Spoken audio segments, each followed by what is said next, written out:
현대소설 2강입니다. 2강. 자, 그래서 오늘은 2강이랑 또 3강, 4강, 0강을 하게 될 겁니다. 자, 먼저 만무방 들어갑시다. 작가 김유정입니다. 자, 우리 여남 친구들은요, 학원에서 요청을 하셔서 반드시 요 분석 자료를 받으셔야 됩니다. 자, 그러면 만무방 들어갈게요. 제목이 되게 특이해요. 그죠? 만무방. 자, 이 만무방의 의미는요, 막대 먹은 사람, 쉽게 말하면 망나니 같은 사람이에요. 막되어 먹은 사람입니다. 자, 만무방은 막되 먹은 사람이죠.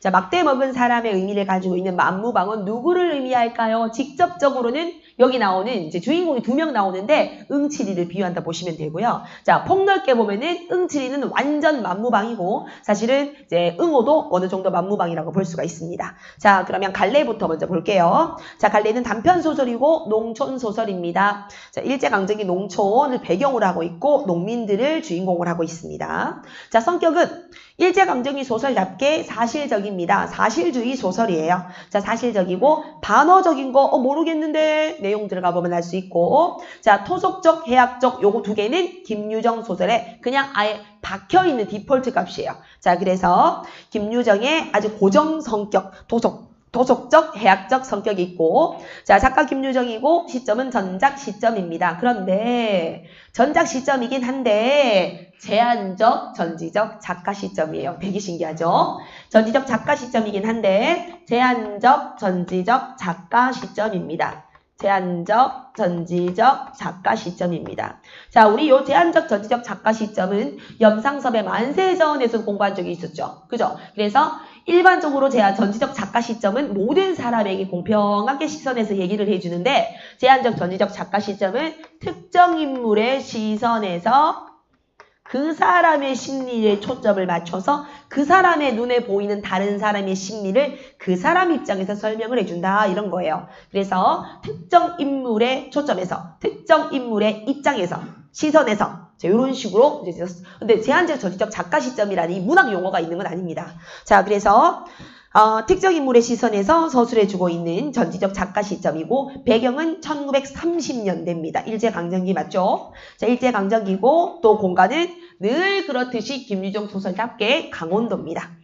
자, 그럼 주제 일제강점기 농촌의 피폐한 실상이다 이래 나와있죠. 사실 이 만무방은 학년으로 따지면 중학교 한 3학년 정도 수준밖에 안 됩니다. 네, 우리가 이제 앞으로 연이어 배울 명일이라든지 특히 해방 전후 같은 경우는 진짜 찐 고3 수준이거든요. 자, 그렇긴 한데 만무방은 좀 쉽긴 쉬워요. 자, 특징 보겠습니다. 자, 1930년대 일제강점기라고 말씀을 드렸고, 자, 일제강점기의 농촌의 현실을 사실적으로 줄거볼까요? 자, 농촌의 힘겨운 현실을 사실적으로 형상화했다. 자, 첫 번째 거고, 두 번째, 과거와 현재를 넘나듭니다. 이거는 여러분들 부분을 읽어봐야지 알 거예요. 이제 응칠이가 과거를 회상하는 장면, 요런 장면에서 과거와 현실을 왔다 갔다 합니다. 자, 세 번째, 강원도 산골의 토속적인 어휘를 사용했다네. 맞습니다. 아까 향토성, 토속성, 자, 이 김유정 소설의 특징이라고 말씀을 드렸고, 네 번째, 절망적 상황에서도 반사회적인 인물 응칠이입니다. 자, 응칠이 형입니다. 형. 자, 형을 내세워서 웃음을 유발하는 해학성이 드러난다. 맞는데, 자, 이 네 번째 성격 때문에 해학적인 성격이 김유정이 항상 비판받고 있는 것 중에 하나인데 요거 때문에 날카로운 일제강점기 현실 비판 의식이 조금 이제 없어지는 효과, 상쇄되는 효과를 가지고 있어요. 자, 그래서 김유정은 또 다른 이제 작가들 뭐 세만식도 물론 풍자를 쓰긴 쓰지만 다른 염상섭이라든지 다른 이제 뭐 이기영이나 다른 작가들에 비해서 조금 날카로운 현실 비판 의식이 부족하다고 볼 수 있어. 왜냐하면 해학적으로 설명을 하기 때문이죠. 자, 계속 5번 반어적이면서도 제도의 가혹함을 고발하는 성격을 지니고 있다. 자, 여기까지 됐고 인물 들어가겠습니다. 자, 주요 인물 2명입니다. 응칠이 특정 인물입니다. 이 응칠이가 특정 인물이야. 이 사람의 시선에서 서술이 들어갈 거야. 성실한 농군이었습니다. 하지만 빚으로 인해서 떠도는 만무방이 되는 막대 먹은 사람이 되는 애고 절도, 노름 등으로 전전하지만 형제가 깊고 행동 방식이 적극적이며 성미가 급하다. 자, 이렇게 돼 있죠. 자, 그러면 어차피 우리 여남 친구들이 나중에 다시 볼 거는 이 자료겠죠? 책이 아니고 자료겠죠? 그죠? 그러면 책에다가 응칠이의 어떤 이때까지 있었던 내력에 대해서 간단하게 한번 정리를 해줄게요. 자, 응칠이도요. 5년 전까지는요. 가족, 아들도 있었고 아내도 있었습니다. 아들, 아내를 가지고 있었고 또 성실한 농군이었습니다. 응칠이의 삶입니다. 성실한 농군이었습니다. 화살표. 자, 해서 예전에는 요 적음, 응칠의 사살표 빼가지고 이거 적으면 될 것 같아요. 자, 그렇긴 한데 빚이 생겨요. 농사를 짓다 보면 빚이 생겨. 어쩔 수 없습니다. 사회적, 제도적인 모습입니다. 빚이 생깁니다. 자, 그렇기 때문에 뭐 했다? 야반도주합니다. 야반도주합니다. 밤에 도망가요. 응칠이의 삶입니다. 야반도주를 해요. 자, 그래서 그 이후로는요. 네, 가족이 다 뿔뿔이 흩어지게 되고요. 자, 가족이 해체되고 가족 해체 오갈 데 없어지니까 그냥 빚 계속 지고 노름 자, 빚과 노름에 허덕이게 되죠. 자, 그러다가 결국은 감옥살이도 갔다 옵니다. 감옥. 자, 이렇게 떠돌입니다. 떠돌이 인생이 돼요. 자, 그래서 다시 고향으로 돌아온 겁니다. 귀향. 고향으로 돌아왔다 이거죠.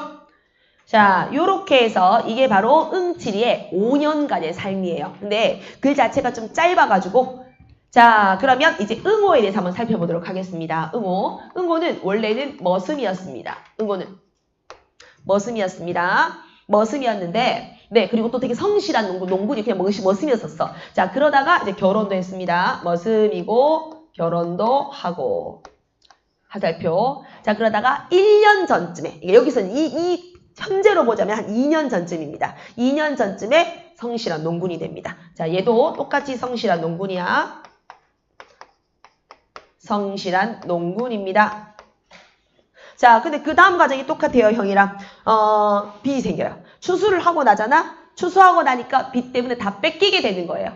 그죠? 자, 그래서 성실한 농군이었지만 이 빚 안에 들어가 있는 게 소장료라든지 소장료, 지대 등등 빚. 됐죠? 자, 이것 때문에 다 뺏기게 됐잖아. 그 다음 해에도 추수를 거부하는 거예요. 추수 거부. 그러니까 쌀을 이제 그 곡식을 거두지 않는 거예요. 추수를 안 하는 거야. 됐지? 자, 그러고 난 다음에 추수 거부하고 자신의 벼를 벼 도둑을 하죠. 물론 자신의 벼지만 벼 도둑질. 요 뒷이야기는 안 나옵니다. 자, 이렇게 돼서 전반적으로 보면 형인 응칠이는 100% 만무방이야. 그러면 아직 응호가 만무방이라고는 안 나왔거든. 안 나왔지만 결국 요 과정을 한번 보세요. 자, 성실했잖아. 빚 때문에 떠돌아다니다가 돌아왔지만 그래도 얘는 만무방이야. 아직도 일도 없습니다. 그러니까 노름하고 다니고 얻어먹고 다니고 이러고 있어요. 자, 동생을 볼게요. 동생도 처음에 시작은 머슴으로 시작을 했지만 성실한 농군이었죠. 빚을 졌죠. 추수를 거부했죠. 결국은 만무방 같은 형 같은 집아 감옥질 갔다 뭐 갔다가 노름도 했다가 이러고 있죠. 결국 얘도 뭐가 됐다는 말이야. 만무방이나 다름이 없다 이거예요. 그러니까 성실하든 안 성실하든 결국은 다 뭐가 된다? 만무방이 된다는 걸 보여주고 있는 겁니다. 자, 그래서 전체적으로 이 두 명의 중심인물의 삶입니다. 얘는 한 5년간 있었던 일이고 얘는 한 1년 반 정도 있었던 일입니다. 2년 정도 있었던 일이에요. 자, 이런 식으로 해서 응호랑 응칠의 삶을 대략적으로 한번 살펴봤습니다. 자, 밑에 인물 유형을 살펴볼게요. 인물 유형에 보면 응칠이가 선망의 대상이 된 이유라는 게 있어요. 이건 우리 교재에 있어가지고 쌤이 정리를 한번 했어요.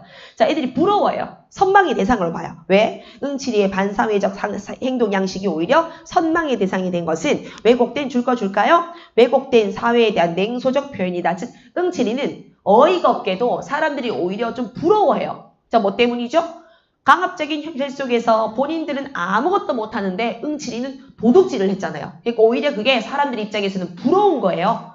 자, 그래서 오히려 선망의 대상이 됐다. 하지만 이런 선망의 대상이 된 표현은 작가 시선으로 봤을 때는 냉소적인 표현입니다. 자, 결국 만무방은 사회윤리에 위배되는 사람이라기보다는 뒤틀린 사회가 빚어낸 인간을 뜻하는 반어적이고 냉소적인 자, 줄 꺼줍니다. 아, 그래서 제목이 반어적이었구나. 자, 그러면 결국은 제목의 의미가 자, 나중에 우리 책에다가 한번 적으면 되겠지만 겉으로는 막대 먹은 사람이란 의미죠. 하지만 속으로는 뭐예요? 사회 때문에, 즉 모순돼 일제강점기 사회 때문에 피해받은 농민들이다. 이래 볼 수가 있다는 겁니다. 됐죠? 피해자다. 이래 보시면 돼요. 만무방이 겉으로는 막대먹은 놈, 실제로 사회적인 삶을 이제 근거를 본다면 속으로는 뭐? 이거 불쌍한 사람. 피해자.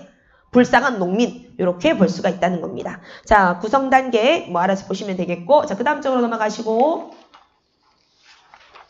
네, 전체 줄거리 보겠습니다. 자, 전체 줄거리. 응칠이는 원래 성실한 농군이었지만 몰락해서 도박과 절도를 일삼으면서 살아가는 만무방이 된다.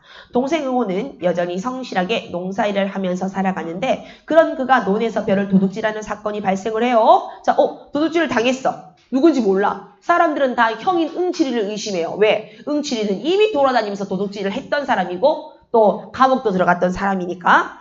자신이 의심받을 것을 염려한 응칠이는 직접 도둑을 잡으러 나섰다가 새벽에 응호의 논에 숨어들어요. 잡으려고. 응칠이는 도둑질을 하러 온 자를 붙잡고 복면을 벗기는데 범인이 바로 응호였음을 알게 됩니다. 응칠이는 함께 황소를 훔치자고 제안하려는 자신을 뿌리치는 응호에게 홧김에 몽둥이질을 하게 되고, 자, 자기는 동생을 생각해서 소를 훔치자고 했는데 동생이 뿌리친단 말이야. 홧김에 막 때리고 쓰러진 동생의 처지를 딱하게 여기면서 자, 때렸지만 그를 업고 고개를 내려오게 된다. 이런 겁니다. 자, 그 다음에 밑에 김유정 소설의 특징이죠. 내 두 가지 기억하라고 했다. 봄봄 떠올려보세요. 재밌어요. 시골이에요. 동백꽃 떠올려보세요. 재밌고 시골이에요. 그죠? 자, 땡볕 떠올려보세요. 시골이에요. 조금 비참하지만 재밌어요. 등등등. 자, 김주영 소설의 특징은 향토성과 해학성입니다. 자, 됐고요. 밑에 반어, 별표. 만약에 내신에 나온다면 이게 나옵니다. 자, 밑에 반어, 아이러니. 자, 봅니다. 반어는 표현하고자 하는 의도와 반대되는 표현을 해서 날카로운 먹과 예리한 감각을 발휘하는 기법으로 반어에는 언어적 반어와 상황적 반어라는 게 있고요. 시험에서는 당연히 우리가 내신 시험에서는 언어적 반어가 많이 나오죠. 죽어도 아니 눈물 흘리우리다 이런 거 있죠. 그죠? 자, 그런데 상황적 반어가 사실은 모의고사에 굉장히 많이 나왔었습니다. 자, 첫 번째, 언어적 반어는 겉으로 드러난 말과 줄 거 보세요. 겉으로 드러난 말과 실질적 의미 사이에 상반된 관계가 있는 말. 됐죠? 자, 예를 들어서 여러분들이 시험을 못 쳤어. 근데 선생님이 잘한다, 잘해. 아이고, 잘한다. 이런 거 있죠? 자, 요런 게 바로 그냥 언어적 아이러니라는 거예요. 언어적 반어예요. 그럼 밑에 상황적 반어라는 것은요. 자, 상황적 반어 비슷한 말로 적어볼까요? 극적 반전입니다. 극적 반전. 극적 반전. 이 보통 상황적 반어랑 많이 연결이 됩니다. 자, 상황적 반어는요. 미리 예상했던 상황과는 정반대의 상황을 만들어내는 약간 극적으로 반전되는 경우를 말합니다. 태만식의 태평천하, 현진건의 운수 좋은 날의 경우가 이에 해당하죠. 자, 운수 좋은 날의 예를 보면 알 수 있어. 운수 좋은 날은 독자들은 김첨지가 돈을 많이 벌게 되자 운수가 좋은 날이라고 생각하게 되지만 아내의 죽음이라는 비극적 결말에 당황합니다. 맞죠? 그러니까 상황적 반어라는 것은 이 겉과 속이 반대라기보다는 지금까지 해왔던 거가 반대로 돌아가는 이야기에서 우리가 당황을 느끼게 만드는 거. 이게 바로 상황적 반어예요. 아시겠습니까? 이런 것들. 근데 TV 같은 거 보잖아? TV 같은 데 보면은 왜 우리 시트콤 이런 데 보면 분명히 이제 우리는 좀 약간 아는 거. 우리는 보면서 자, 내가 되게 굉장히 중요한 시험이 있다. 내 목요일에 시험인데 막 강조하면서 이렇게 말해. 나 7월 5일에 목요일에 시험인데 다행이다. 아직 시간이 많이 남았으니까 자, 자다 깨가지고 시간이 많이 남았다. 정말 다행이다. 그리고 걔가 시험 많이 남았는데 신경도 안 쓰고 놀고 쇼핑 가고 술도 한잔 마시고 이래. 근데 우리 독자들은 얘가 시험이 많이 남았구나. 그러다가 얘가 맞다. 정신 차려보니까 그날이 시험 날짜였어. 이런 것들 보면 엉뚱하게 말도 안 되는 행동을 막 계속해. 그러다가 마지막에 확 뒤집는 거. 이런 게 바로 상황적 반어예요. 그래서 자, 운수 좋은 날도 그렇죠. 처음부터 끝까지 운수가 좋죠. 돈을 계속 많이 벌죠. 근데 결국은 마지막이 돼서 끝까지 좋을 줄 알지만 가장 운수 나쁜 날이었는데 얘가 운수 좋은 줄 알고 살았었죠. 극적 맞아. 마지막 돼서 가장 운수 나쁜 일이 일어났잖아. 요게 바로 상황적 반어입니다. 자, 그래서 우리 만무방도 똑같습니다. 만무방도 도둑 잡으려고 그렇게 애를 썼는데 결국은 논 주인이 도둑이었다. 이런 겁니다. 자, 그러면 넘어가시고 우리 지문 들어가겠습니다. 자, 지문은 이제 한 5분 정도밖에 안 걸립니다. 지문의 중요한 부분만 볼게요. 또 다행인 게 만무방은 만약에 이번 수능에 만무방이 나온다 그러면 그냥 100.0% 이 부분입니다. 일단 짧고 만무방에서 마지막 부분을 안 낼 수가 없거든요. 그래서 여러분들이 여기저기 모의고사에서 항상 이 부분 봤을 거예요. 잡는 부분. 동생인 걸 알게 되는 부분. 자, 또 짧기도 엄청 짧고 168쪽 들어갑니다. 응칠이는 모든 사람이 저에게 어떤 경의를 갖고 대한 것을 가끔 느낀다. 자, 여기서 경의는 부러움과 선망이에요. 부러움과 선망. 자, 어떤 부러움과 어떤 선망일까요? 부러움과 선망을 가지고 대하는 것을 가끔 느끼고 어깨가 으쓱거린다. 자, 진짜 이 마을 사람들이 부러움과 선망을 느끼고 있는 거니? 몰라. 누구 속마음이야? 누구 마음이야? 응칠이의 마음이야. 이거는 응칠이한테 포커스가 맞춰있기 때문에 마을 사람들이 진짜 그랬는지 아니면 속으로 딴 생각했는지 아무도 몰라. 계속 백판 모르던 사람도 데리고 앉아서 몇 번 말만 좀 하면 대번 구부러진다. 굴복한다. 구부러진다는 굴복한다. 대번 굴복한다. 그렇게 장한 것인지 그 일을 하다가 그 일이야 물론 도둑질입니다. 얘 도둑질 했던 거. 도둑질 했다가 자 들어가서 욕보던 이야기는 감옥입니다. 감옥에 들어가서 욕보던 이야기를 하면 그들은 눈을 커다랗게 뜨고서 아이고 그걸 어떻게 당하셨수 하고 놀라면서도 그래 그 돈은 어떻게 했수 또 그래 생각이 또 나요? 또 훔치려고요? 참 우리 같은 농부들에 대면 호강살이요. 자 성실하게 사는 농민들이 오히려 부도덕적인 일을 했던 도둑놈을 부러워하고 있는 현실은 이 당시 현실이 어떻다는 걸 보여주고 있어요. 왜곡된 현실을 강조하는 효과를 가지고 있는 거예요. 왜곡된 현실을 강조하는 걸 보여주고 있는 거고 이런 상황도 우리가 참 아이러니한 상황이다. 반어적인 상황이다라고 볼 수 있어요. 오히려 성실한 사람이 죄를 짓지 않은 사람이 범죄자를 부러워하고 있지 않습니까? 그죠? 자, 이런 부분에서도 반어적이라고 볼 수가 있습니다.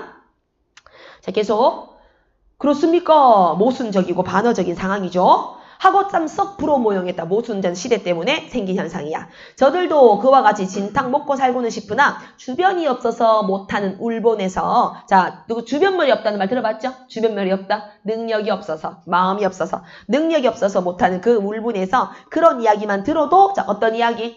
도둑질했던 이야기. 네, 그러니까 반제도적인 이야기.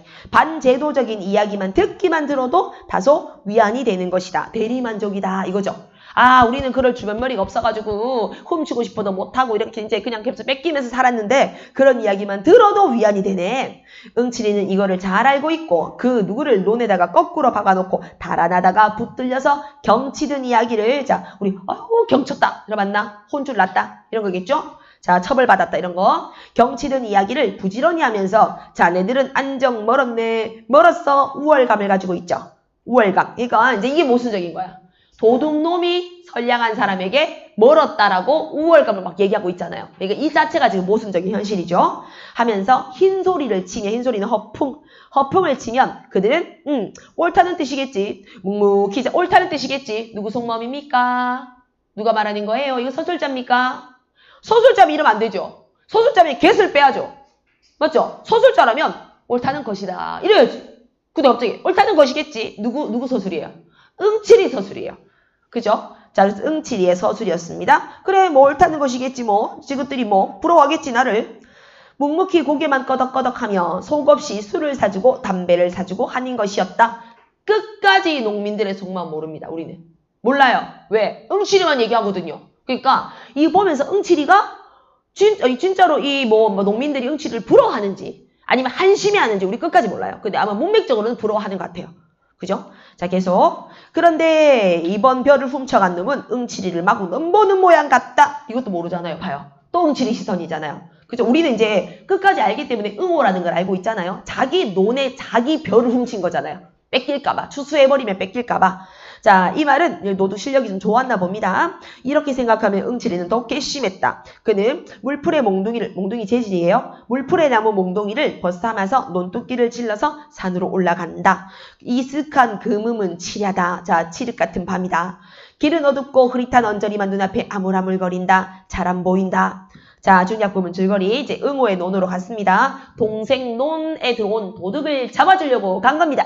물론 그게 동생 주인이었지만 자, 이제 B 전체는 굉장히 긴장감이 있는 부분입니다. 긴장감. B는 긴장감이 있는 부분이에요. 얼마나 되었는지 몸을 좀 녹이고자 추웠나봐. 녹이고자 서성서성할 때였습니다. 논으로 다가오는 희미한 그림자를 분명히 두 눈으로 보았어요. 그러고 보니 자 도둑을 봤어. 피로고 한고고 한고는 추위. 추위고 다 딴소리다. 고개를 내대고 딱 버티고 서서 눈에 쌍심지를 올립니다. 자, 노려봤습니다. 흰 그림자는 어느 틈엔가 어둠 속에 사라져서 보이지 않아요. 다시 나올 줄 모른다. 바람소리, 이제 아마 별을 베고 있겠죠. 자, 바람소리만 맹맹 칠 뿐이다. 다시 암흑속이 된다. 확실히 별을 훔치러 눈 속으로 들어갔을 것이다. 여우 같은, 역갱이는 여우. 이런 여시 같은 것. 여우. 놈이 궂은 날씨를 기회 삼아서 마음껏 도둑질하겠지. 의리 없는 썩은 자식. 격장에서, 자, 격장은 이웃입니다. 이웃들끼리 같이 굽는 터에 오냐 대거리만 있어라. 이를 한번 푹 갈아붙이고 차츰차츰 논깨로 내려옵니다. 응치리는 논깨로 바트기 내려서서 바짝 내려서서 소나무에 몸을 착 붙입니다. 섣불러 서둘렀다가는 낫의 횡액을 입을지도 모르죠. 자, 낫을 들고 있을 거니까 아마 이제 추수를 하고 있을 거 아니에요. 다 익은 벼를 베고 있는 도둑놈을 잡았잖아요. 낫을 들고 있으니까 낫 때문에 다칠지도 잭을 입을지도 모른다. 자, 기다립니다. 한 시격쯤 지났을까 도적은 다시 나타납니다. 논둑의 머리만 내놓고 사변을 두리번거리니까 잡았습니다. 짝 잡고 야 이놈아 왜 남의 벼를 훔치니 야 이놈아. 자, 옆쪽 169쪽으로 넘어가자. 자, 그래서 어이구야 어이구 쿠쿠 이랬어요. 자, 169쪽에 귀가 번쩍 뛰어서 그 소리를 듣고 팔부터 벗겨보았습니다. 그러나 너무도 어이가 없었음인지 시선을 치거든요. 그 자리에서 우두망찰합니다. 자, 우두망찰은 우두커니 서 있었어요. 그것은 무서운 침묵이었어요. 자, 여기서 얘들아 이게 무슨 말이야? 왜 놀랬어? 동생이었으니까. 이 극적 반전이잖아. 극적 반전이자 상황적 반어라고 하는 겁니다. 상황적 반어예요. 살똥맞은 바람만, 쓸데없는 바람만 공중에서 날린다. 한참을 신음하다 도적은 일어나더니 성님까지 이렇게 못살게 굴기요? 어때? 되게 상황적 아이러니가 돋보이고 있죠? 그죠? 자, 동생이 지금 이 말투는 어때요? 부끄럽다? 아니요. 서글픔. 서글픔.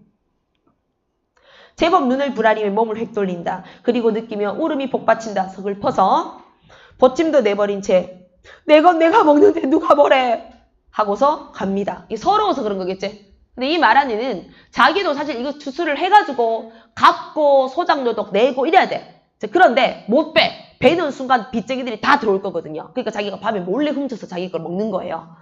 자, 그러니까 얼마나 서글퍼요. 자기가 키운 곡식인데 자기가 몰래 훔쳐 먹어야 되니까. 형은 너무 꿈속 같아서 멍하니 섰을 뿐이다. 그러다 얼마 지나서 한 손으로 그 보찜을 들어본다. 가뿐하니 끽 말가옷이나 될는지 적은 양입니다. 적은 양 이까짓 걸 요렇게까지 해가려는 그 심정을 알 수가 없다. 벼를 논에다가 도로 털었다. 자, 그러니까 얘들아 응어가 훔친 것은요. 크게 훔친 게 아니죠. 딱 뭐예요? 최소한의 도둑질만 한 거예요. 얘는 응어는 성실한 농군이니까 채소 먹고 살 만큼만 훔친 거죠. 계속 아내의 치마겠지. 검은 보자기를 척척해서 들었다. 내 걸 먹는다. 그야 이를 말이다. 이 말은 그건 맞지. 맞는 말이다. 하나 내 걸 내가 훔쳐야 될 그 운명도 얄궂지만 자, 그 운명이라는 게 어떤 운명이겠어? 일제강점기 농민의 운명. 그죠? 일제강점기 농민 운명이겠죠. 비참한 운명이죠. 일제강점기 비참한 그 운명도 얄궂지만 형을 배반하고 이 짓을 벌인 아우도 아우렸다. 자, 형을 배반했다는 말은 형을 속이고. 형을 속였잖아. 지가 훔쳤다는 거 얘기 안 해서 형 모함밖에 했잖아. 누명 씌웠잖아. 형을 속이고, 즉 형 누명 썼으니까 아우도 아우렸다. 에이 고얀 놈 아니, 고얀 놈 아니야. 반어법이야. 자, 이게 바로 언어적 반어, 언어적 아이러니예요. 자, 언어적 아이러니죠. 에이 고얀 놈 할때 보를 적치는 것은 눈물이다. 형제가 들어가 있습니다. 형제. 자, 그래서 번뜩 떠오르는 게 A 줄 거 있는 거 황소.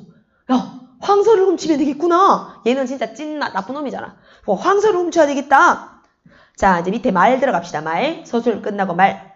얘 좋은 수 있다. 자, 동생 따라가서 야, 좋은 수가 있다. 네 원대로 돈을 해줄게. 자, 잠깐 나랑 좀 다녀오자. 씩씩한 어조로 기쁘도록 달랬습니다. 그러나 아우는 입 하나 열려하지 않고 그대로 실축했어요. 뿐만 아니라 어깨 위에 올려놓은 형의 손을 부질없다는 듯이 몸으로 털어버렸습니다. 그리고 달아납니다. 에? 이걸 보니까 엄청이 나고 기가 꽉 막힙니다. 이놈아 하고 악에 받쳐서 명색이 성이라며? 자, 이 말은 명색이 너 형인데? 이거 응칠이가 한 말이야. 조심해. 이거 명색이 네 형인데? 하고 대뜸 몽둥이를 들어서 그 볼기짝을 후러 갈겼습니다. 아우는 모로 몸을 꺾더니만 서서히 신압으로 엎드려서 자 서서히 신압으로 찌그러집니다. 뒤미쳐 앞정강이를 때렸어요. 등을 막 팼어요. 일어나지 못할 만큼 막 때렸어요. 그래서 동생이 막 울었어요. 자 밑에 문단 홧김에 하긴 했지만 그 꼴을 보고 동생이 우는 거를 보니 마음이 편할 수가 없다. 짐을 다 퇴배어치고 팔자 드센 놈이 그저 그렇지. 그래 네가 뭐 그럴 수 있나. 그래서 업고서 내려옵니다. 형제로 끝이 나는 거야. 자 이게 끝이야. 극복하는 것도 없고 희망이 제시되는 것도 전혀 없어. 아마 얘들은 이렇게 해서 그냥 끝날 거야. 됐죠? 요까지. 요게 바로 만무방이에요. 쉬웠어요. 자 그럼 잠깐 쉬었다가